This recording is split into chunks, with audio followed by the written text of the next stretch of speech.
बच्चों के पांव बड़े चंचल होते हैं।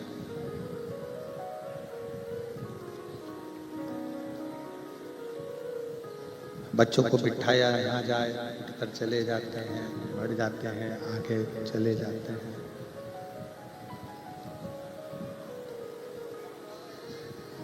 बचपन में बच्चों के पांव बड़े चंचल होते हैं।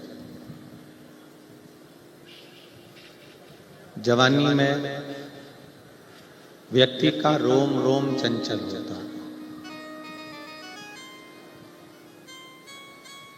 और बुढ़ापे में व्यक्ति की जिह्वा बड़ी चंचल होती है।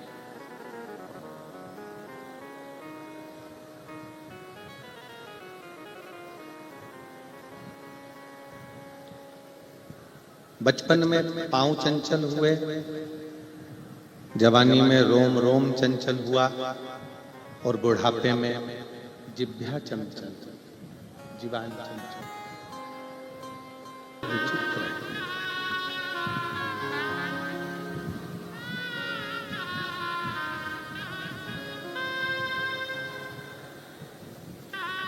ये मन की जो चंचलता है बड़ी विचित्र है, बड़ी विचित्र।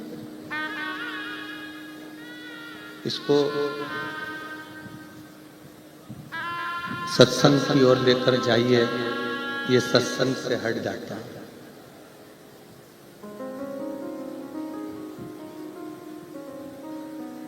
इसको भजन की ओर लेकर जाइए, ये भजन से हट जाता है।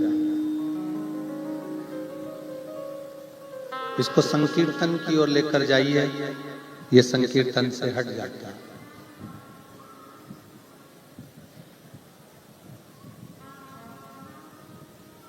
आवाज नहीं जा रही है, पीछे सीढ़ियां सब बंद पड़ी हुई है उधर।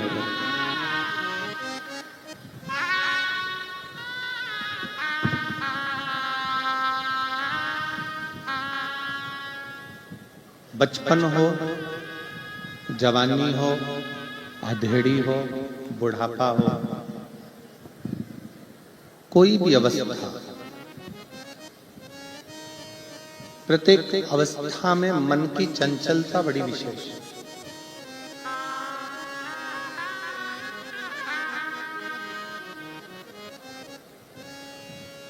पांव को रोका जा सकता है, रोम रोम की चंचलता को रोका जा सकता है, जीवान की भी चंचलता को रोक सकते हैं।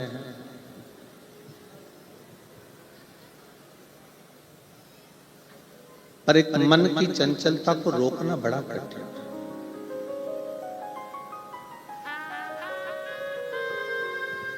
इस मन की चंचलता अगर रुक सकती है तो केवल एक भगवान देवाधिदेव महादेव की शुभ भक्ति से रुक सकती है।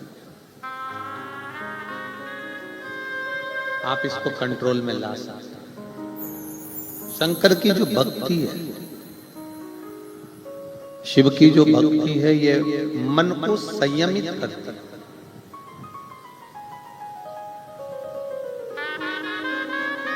बच्चा दौड़ रहा है, बच्चा भाग रहा है, आप उसका पांव पकड़कर, पांव बांधकर बिठा सकते। जवानी में रोम रोम की चंचलता है, आप अपने मन का, थोड़ी चित्त का, वृत्ति का, इंद्रियों का कंट्रोल कर सकते।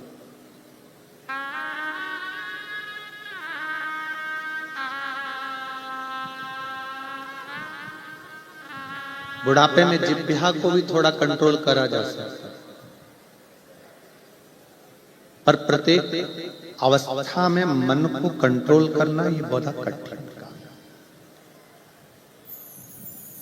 एक स्मरण आप लोग गुनगुनाते हो, ये मन बड़ा चंचल है, कैसे तेरा भजन करूं, जितना इसे समझाऊं उतना ही वचन।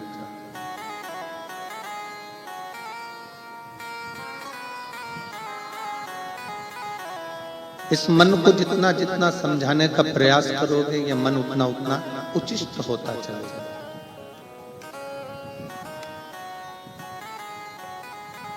आप इस मन को जितना जितना समझाने का प्रयास करोगे, ये मन उतना उतना भाग जाता है। अच्छा ईमानदारी से बोलो, अभी कथा में आए होगे तो पहले तो घर से चले होगे तो मन में चंचलता उत्पन्न हुई होगी कि जगह कहां पर मिलेगी।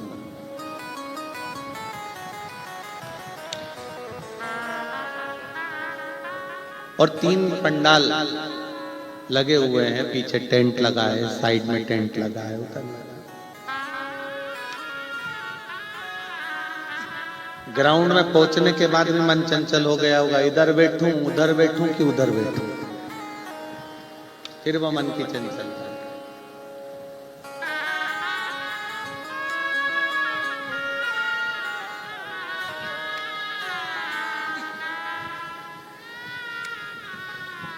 और अगर मान लो बैठ भी रहे होगे ना तो फिर मन चंचल हो गया, सहेली के पास बैठूं कि इनके पास बैठूं, फिर मन चंचल। फिर पूछ लिया उनसे 4 बजे तक बैठोगे ना तुम, तो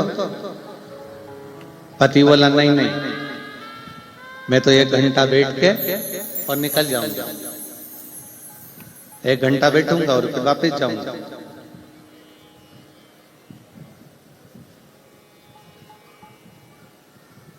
फिर पत्नी ने बोला क्या करोगे जाके, 4 बजे के बाद जाना है, रहने दो, तुम तो बैठे रहो। अब वो बेचारा इंतजार करता, हर 1 घंटे बाद घड़ी देखता, पत्नी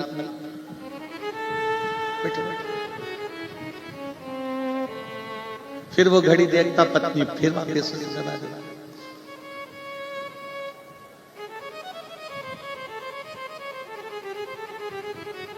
पर एक बात सत्य है, पत्नी और धर्म पत्नी में अंतर होता है। पत्नी पतन के रास्ते ले जाती है और धर्म पत्नी शिव पुराण तक ले आती है।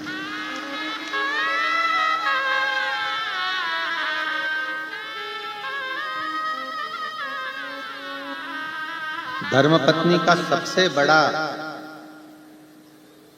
अगर कार्य है तो वो अपने पति को धर्म के पद तक लेकर जाए।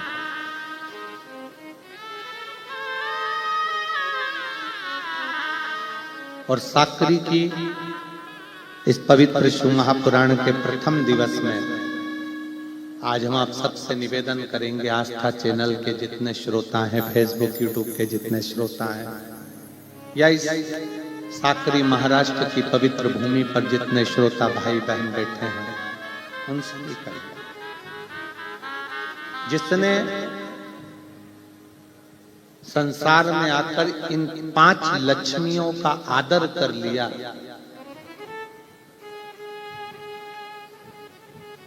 उसकी जिंदगी कभी बेकार नहीं है। कौन कौन सी 5 लक्ष्मियां हैं? पहले नंबर पर है मां,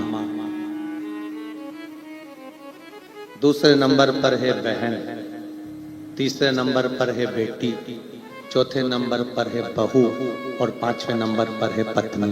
इन 5 का अगर सम्मान कर लिया तो जगत में कहीं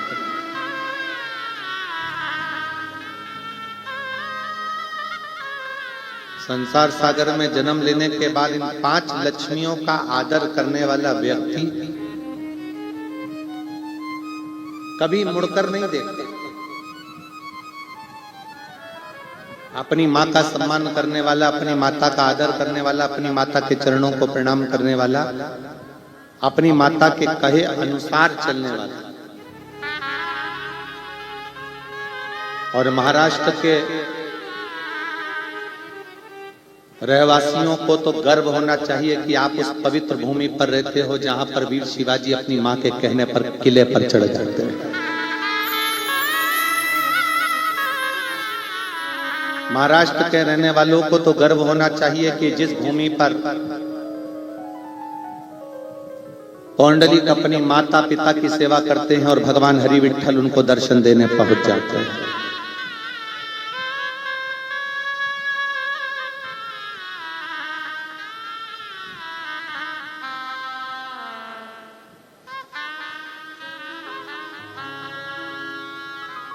महाराष्ट्र की पवित्र भूमि माता का आदर करना सिखाती है।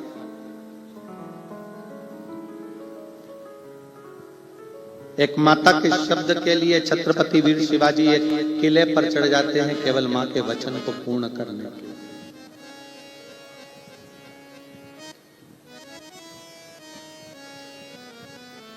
ये 5 लक्ष्मियां हैं हमारे घर की। पहले नंबर पर है घर की मां, जिसका आदर। दूसरे नंबर पर है घर की बहन, उसका आदर। कई लोगों को लगता है बहन आई है तो कुछ देना पड़ेगा। शिव महापुराण की कथा कहती है गाय, ब्राह्मण,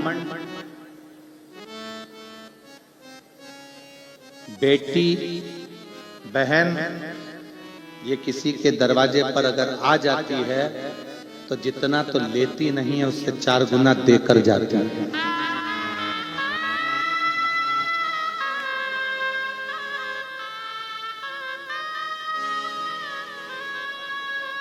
उसका पति उसको 2000 की, 5000 की, 4000 की साड़ी दिलाता है, पर वो किसी के पास जाकर नहीं कहती कि ये मेरे पति ने दिलाई। और मायके से 500 रुपए की भी साड़ी मिलती है तो मोहल्ले में ऐसी बताती है कि 5000 की दिलाई।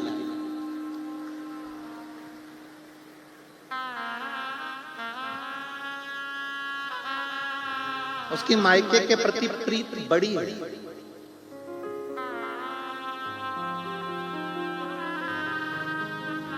पांच लक्ष्मियां हैं ये हमारे संसार में, 5 लक्ष्मियां हैं ये हमारे घर में। पहले नंबर पर माँ, दूसरे नंबर पर बहन, तीसरे नंबर पर बेटी, चौथे नंबर पर बहू और 5वें नंबर पर पत्नी। ये वो लक्ष्मियां हैं जिनका आदर अगर करा जाए तो व्यक्ति को पलट कर नहीं देखना पड़ता, क्योंकि ये लक्ष्मियां अपने लिए कम जीती हैं और अपने परिवार के लिए ज्यादा जीती हैं। तीसरे नंबर पर है बेटी।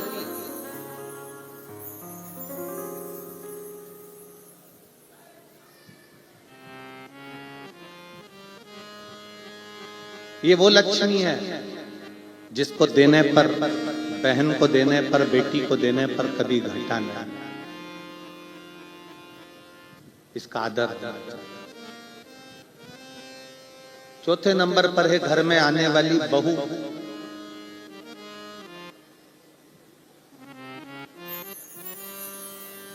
अपना पूरा परिवार छोड़कर, पूरा घर छोड़कर जो तुम्हारे लिए आई है उसका आदर करना चाहिए। और 5वें नंबर पर है आपकी पत्नी। जरा सा कुछ हुआ चिल्लाकर बोल दिए, जरा सा कुछ हुआ चिल्लाकर दौड़ पड़े। इतना तो अंदाजा लगाओ कि जो तुम्हारे साथ विवाह कर कर आई है वो भी किसी की बहन बेटी है, और अपने घर की अगर बहन बेटी को कोई चिल्लाए, जिस तरह से तुम व्यवहार करते हो उस तरह से उसके साथ हो तो तुम्हें कैसा लगेगा?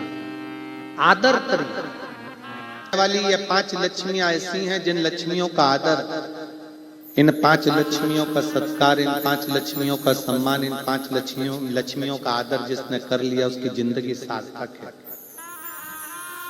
माँ, बहन, बेटी, बहू, पत्नी ये वो लक्ष्मियां हैं जो अपने लिए नहीं जीती हैं, अपने परिवार के लिए जीती हैं।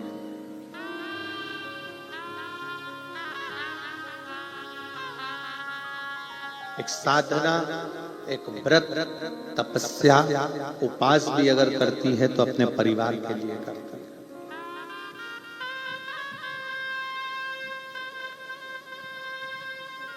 और निष्कपट भाव से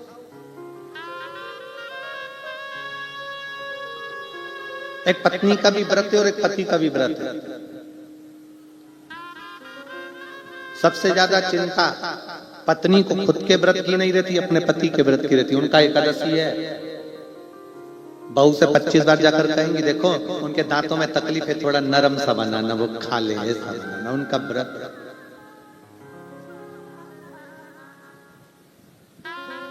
स्वयं से ज्यादा चिंता उसको अपने परिवार की। आज मेरे बच्चों का भी व्रत है, आज मेरे बेटे का व्रत है, आज मेरे बेटियों का व्रत है, आज मेरे रिश्तेदारों का व्रत है। उसको साथ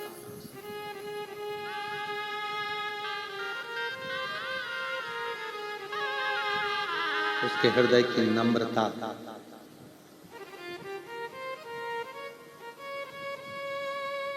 पर कहीं ना कहीं उसको दूसरे अगर प्रताड़ना देते भी हैं, दूसरे अगर अपशब्द कहते भी हैं, दूसरे अगर आड़ा टेढ़ा बोलते भी हैं, तो घर की माँ, बहन, बेटी, बहू और पत्नी को दूसरा अगर कुछ कहेगा तो बुरा नहीं लगता, पर अपने अगर कोसते, अपने अगर कुछ बोलते तो दुख लगता। पर मेरा इन बहन से, इन माओं से, इन बेटियों से, इन बहुओं से, इन पत्नियों से निवेदन है, मेरी जीजियों से निवेदन है, कभी टेंशन मत लो कि तुम्हारे घर के लोग तुम्हें ताना दे रहे हैं, यश नहीं दे रहे, सम्मान नहीं कर रहे, आदर नहीं कर रहे, सत्कार नहीं कर रहे, कोई बात नहीं। क्रिकेट खेलने वाला जो खिलाड़ी खड़ा होता है ना, पिच पर खड़े हुए जितने भी मैदान में खड़े हुए जितने खिलाड़ी होते हैं ना, वो बल्ला घुमाने वाले को उनसे कोई डर नहीं लगता। बल्ला घुमाने वाले को तो केवल जो स्टंप के पास खड़ा होता है डर उसी से लगता है, जो बिल्कुल बाजू में खड़ा, पास में खड़ा, क्योंकि उसको मालूम है स्टंप गिराने में, उसको मालूम है ये डंडे गिराने में ये दूर खड़े हुए लोग मेरे डंडे नहीं गिराएंगे, पर जो मेरे पास में पीछे खड़ा हुआ है डंडों के पास में, वो मेरे डंडे कभी भी गिरा देगा। स्टंप गिरा दूसरा ताना देगा चल जाएगा, दूसरे अपशब्द कहेंगे चल जाएगा, दूसरा गाली देगा चल जाएगा, पर जब अपने अपनों का स्टंप गिराते हैं, जब अपने अपनों की टांग खींचते हैं, जब अपने अपनों का पांव खींचते हैं, जब अपने अपनों का ही साथ नहीं देते, तब दुख होता है कि मेरे अपनों ने, मेरे पास में खड़े हुए व्यक्ति ने मेरा साथ नहीं दिया।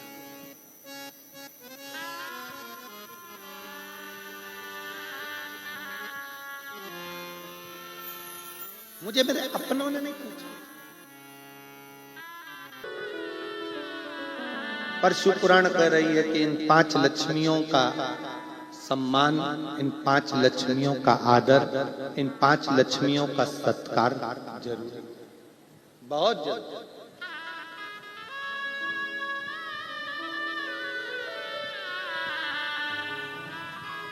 आप कितना आदर दे रहे हो, आप कितना सम्मान कर रहे हो, आप कितना सत्कार कर रहे हो, ये आपके ऊपर निर्भर है। कितना सुंदर एक संवाद आता है, शिव महापुराण की कथा कहती है, भगवान शंकर का चरित्र कहता है।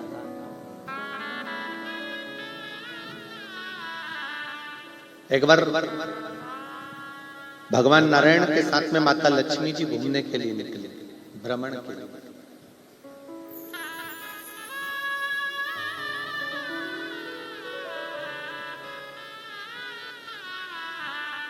और भ्रमण करते करते माता लक्ष्मी जी के मन में ये भाव प्रकट हो गया, माता लक्ष्मी जी के मन में ये भाव आ गया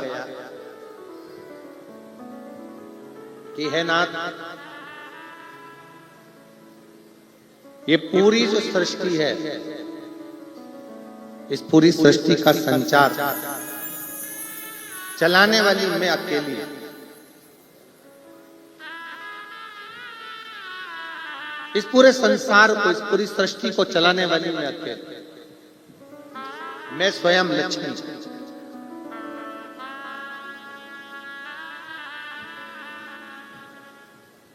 पर शिव पुराण कहती है 5 लक्ष्मियों को भी इस चीज का स्मरण रखना चाहिए। माँ को स्मरण रहे कि घर में जो पिता है वो तुम्हारे साथ है, इसलिए कहीं ना कहीं सुख की अनुभूति है।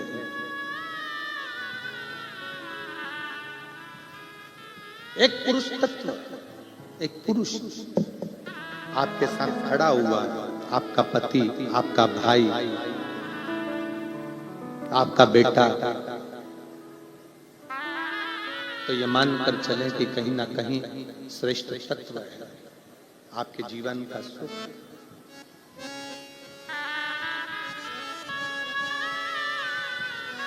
कहीं ना कहीं आपके जीवन का सुख है। शिव महापुराण की कथा कर रही है, भगवान शंकर का चरित्र कर रहा है, शिव तत्व कर रहा है, भगवान शंकर का पवित्र चरित्र वर्णन कर रहा है, शिव तत्व कर रहा है। लक्ष्मी जी नारायण जी के साथ में, भगवान विष्णु के साथ में भ्रमण करती करती निकली और भ्रमण करते करते माता लक्ष्मी ने ये कह दिया, माता लक्ष्मी ये कह दिया कि ये संपूर्ण संसार मेरे बल पर चलता, संपूर्ण संसार।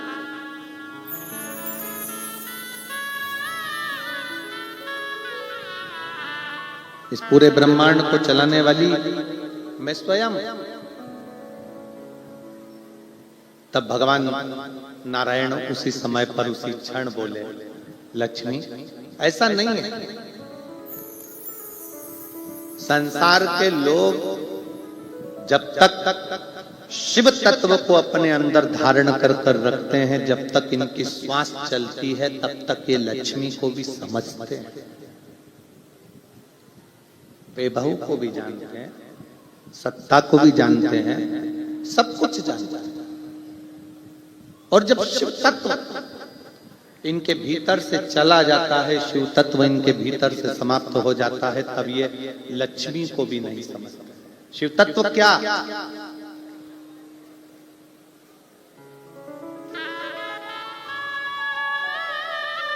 शिव तत्व किसको कहते हैं? शिव महापुराण की कथा कहती है, आपकी जो श्वासें चल रही है, आपकी जो श्वास चल रही है, आपके 21,600 श्वास जो प्रतिदिन इस मानव के शरीर से निकल रही है, उस निकलने वाली श्वास में, अंदर जाने वाली श्वास में, 21,600 श्वास में जितनी श्वास निकल रही है, जा रही है, आ रही है, उस श्वास में शिव समाया हुआ है। बिना शिव के श्वास भी नहीं निकलता।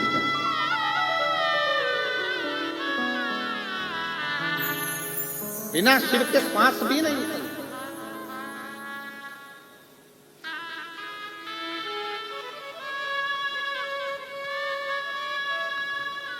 जब इस शरीर में से शिव तत्व चला जाता है,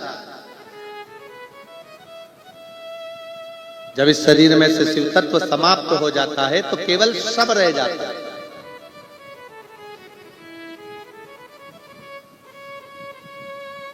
और रहा हुआ शव किसी काम का नहीं रहता, इसलिए उसको शमशान भेज दिया जाता है।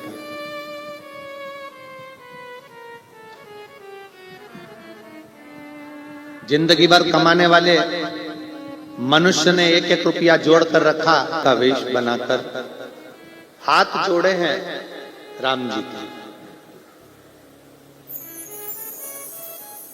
अब ब्राह्मण का रूप रखे हनुमान जी महाराज और सामने खड़े हैं श्री राम जी महाराज, क्षत्रिय हैं और ब्राह्मण हैं के रूप में श्री हनुमान जी महाराज हाथ जोड़े।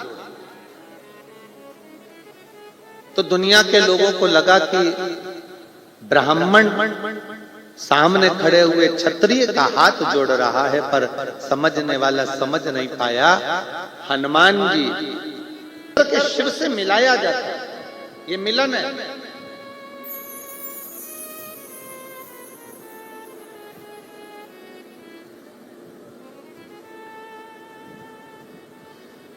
इसको मिलनता कहा जाता है। हमारे भारतीय सभ्यता में हाथ मिलाने की परिभाषा है ही नहीं।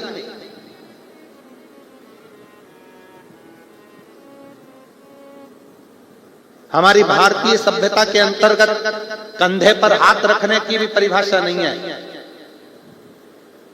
हाथ तो उससे मिलाया जाता है जिससे एक हाथ की दूरी बनाकर रखना पड़ता है। भारतीय संस्कृति में तो दिल मिलाया जाता है, एक दूसरे के गले लगा जाता है, प्रणाम करा जाता है, नमन किया जाता है।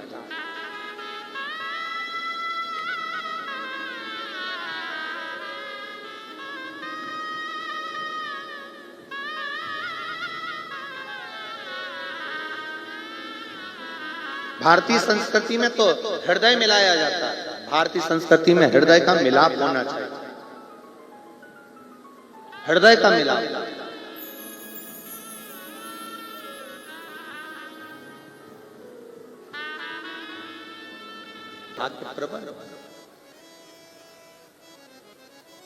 एक वो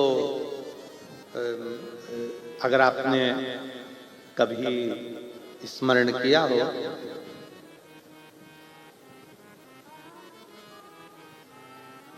वास्तु का अगर स्मरण किया हो तो उसमें और भविष्य पुराण के अंतर्गत एक बड़ा सुंदर भाव आता है कि टूटी वस्तु, टूटी सामग्री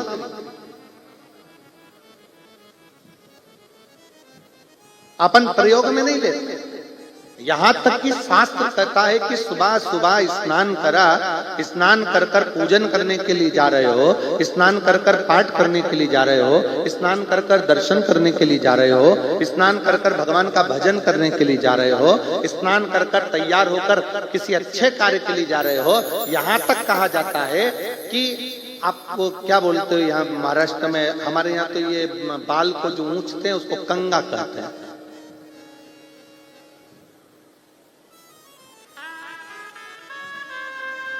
शिव तत्व तो यहां तक कहता है कि टूटा कंगा जीवन को कर देता है नंगा। यहां तक है कि अपने जीवन में तन, मन और धन, सुबह सुबह से उठे, कंगे के दांते टूटे हुए हैं, कंगा टूटा हुआ है, सबसे पहले नहाते से उसको अपने सिर पर रख लिया, मतलब अपने भाग्य को अपने मस्तक पर तुम टूटी सामग्री का यूज कर लिए। वो टूटा हुआ कंगा भी हमको तन से, जितना जितना टूटे कंगे का आप प्रयोग करते हो उससे हमारा तन भी बीमारियों को ग्रसित करता जाता है, बीमारियां आती चली जाती है। दूसरा, कंगा करने के बाद, टूटे कंगे का प्रयोग करने के बाद घर में मन लगता ही नहीं है, अशांति अंदर भीतर प्रवेश करती है। और तीसरा, जिस कार्य के लिए जा रहे हो, धन कमाने के लिए जा रहे हो, पहचान होती तो खाते ही नहीं। तो उन्हें ठेसा रखा, भिंडी की सब्जी थी, गिलकी की सब्जी थी, तुरई की, दाल थी, ठेसा था, हम समझे कि सब्जी है। हमने कहा कहती कंजूस से मासी, इतना सा रखा, सब्जी भी रखी तो इतनी सी। हमको क्या मालूम था कि इतनी सी पूरे समय चल जाती है। अब हमको तो अंदाजा नहीं था कि इतनी सी पूरे समय चल जाएगी। अब वो रखी थी इतनी सी, हमने सोचा इतनी सी तो है, एक ही टुकड़े में निपटा जाएगा। अब एक टुकड़ा रोटी का थोड़ा और उसको जो निपटाया तो वो हमको निपटा गया। मैं क्या मालूम था कि वो एक ही टुकड़ा इतना भारी पड़ेगा।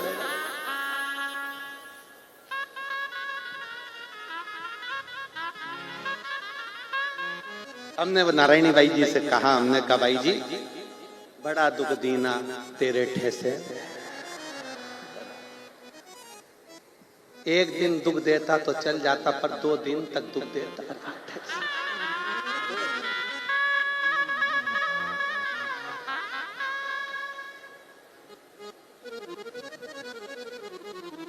शिव तत्व है। हम एक भगत को बोले कि भाई ठाकुर जी का भोग लगाना, मिश्री लिया।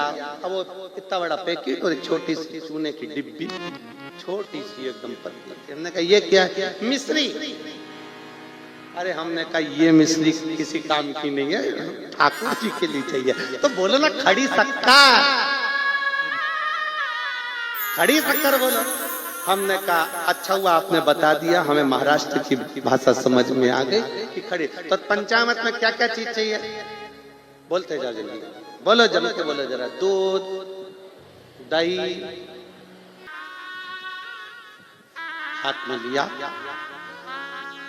चरणामृत सिर पर चढ़ाया, पीने के बाद हाथ को सिर पर रखा। दूध, दही, शहद, शक्कर का पंचामृत लेने के बाद हाथ सिर पर नहीं रखा, हाथ को हृदय से लगाया। क्यों? क्योंकि पंचामृत भगवान के स्नान का भाव प्रकट करता है, चरणामृत भगवान के चरण के रज का भाव प्रकट करता है। पंचामृत स्नान का, भगवान का पंचामृत लेना मतलब उसके हाथ को अपने हृदय से लगाना, मतलब भगवान आपकी झांकी का दर्शन, आपके स्नान का दर्शन मेरे दिल में हमेशा समाहित रहे, हमेशा रखा रहे। और चरणामृत पीने के बाद हाथ को सिर पर लिया जाता है। हे बाबा, आपका चरण का जल मेरे मस्तक पर सदा चढ़ा, सदा।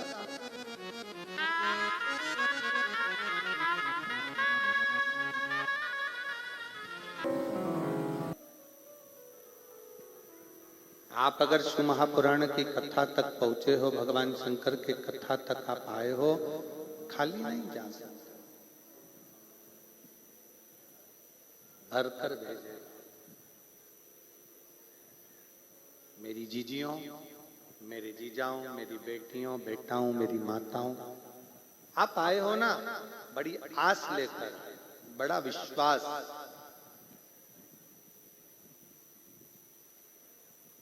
आप खुद अंदाजा लगाइए,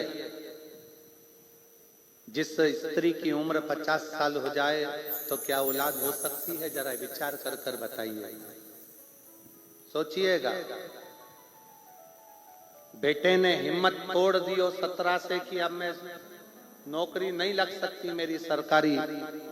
जिस बेटे के ये विचार कर लिया, मेरा बेटा चैतन्य गौतम बाग, मेरा बेटा सरकारी नौकरी के लिए तैयारी कर रहा था। उसने अग्निवीर का भी एग्जाम दिया, फिर भी एग्जाम में फेल हो गया।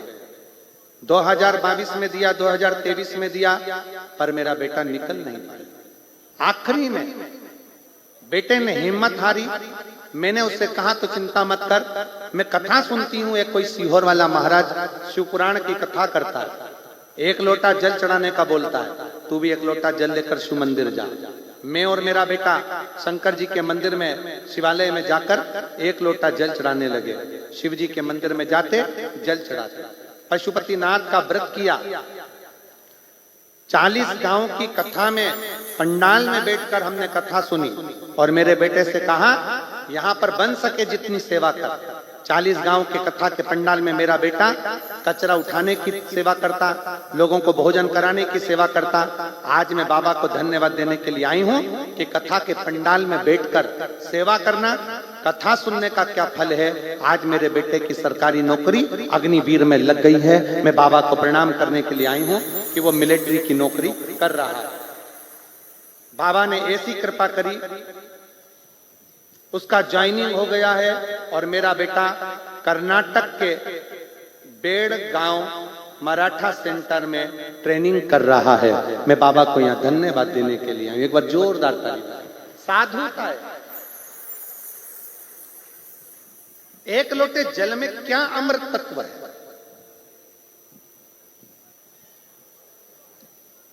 पंडाल में बैठकर कथा सुनने का क्या फल है, ये वही जान सकता है जिसको बाबा ने दिया। और फिर विश्वास से कहते हैं, अपने भरोसे से। शंकर पर करा गया भरोसा कभी टूटने वाला नहीं, नहीं।